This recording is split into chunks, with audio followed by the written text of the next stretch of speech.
Stephen Espinoza.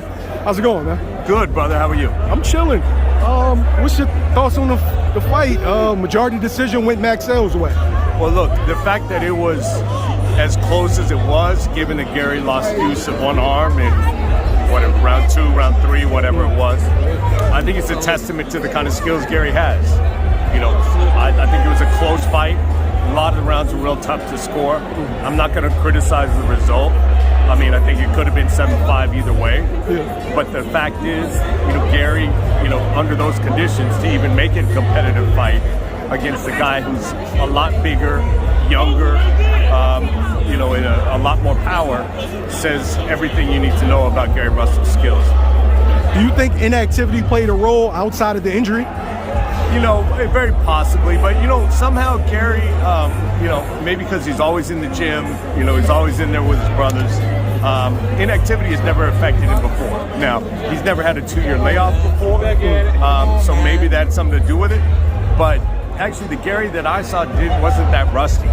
You know, his timing was there. It just, you can only do so much with one arm.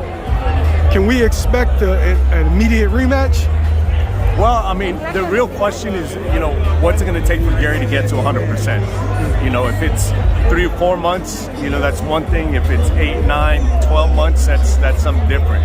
But, you know, I'd love to see this fight with both guys at 100%. I mean, obviously Magsayo had a big size, a huge size advantage, but he's got a lot of power. I'd love to see him against a Gary that's 100%. What can we expect from Showtime this year, 2022? I mean, look, if you liked what we did in 2021, and I think most boxing fans did, I think you can look forward to more of the same. I mean, I think we'll hopefully get another Canelo fight, you know, maybe get a rematch of Jamel and Castano. It's a good fight. You know, we'll see more of our boy Stephen Fulton over here. You know, I think we got a lot of good matchups coming up. The world wants to see Jaron Ennis in a title fight. Are we going to get that in 2022? Look, there's, you know, Spence and Ugas got a fight coming up, you know, and obviously there's another belt out there with Crawford.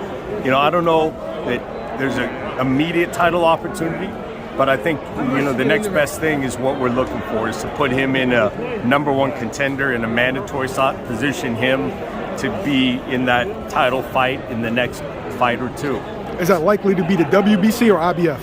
I think either one is a possibility. It really is, you know, whatever fight we can make the quickest and make the most progress, because it really, you know, he's proven he's done everything he needs to do. It's just now about getting to the title fight as quickly as possible. Okay. Thanks, Stephen. I appreciate you. All right, you got it, brother.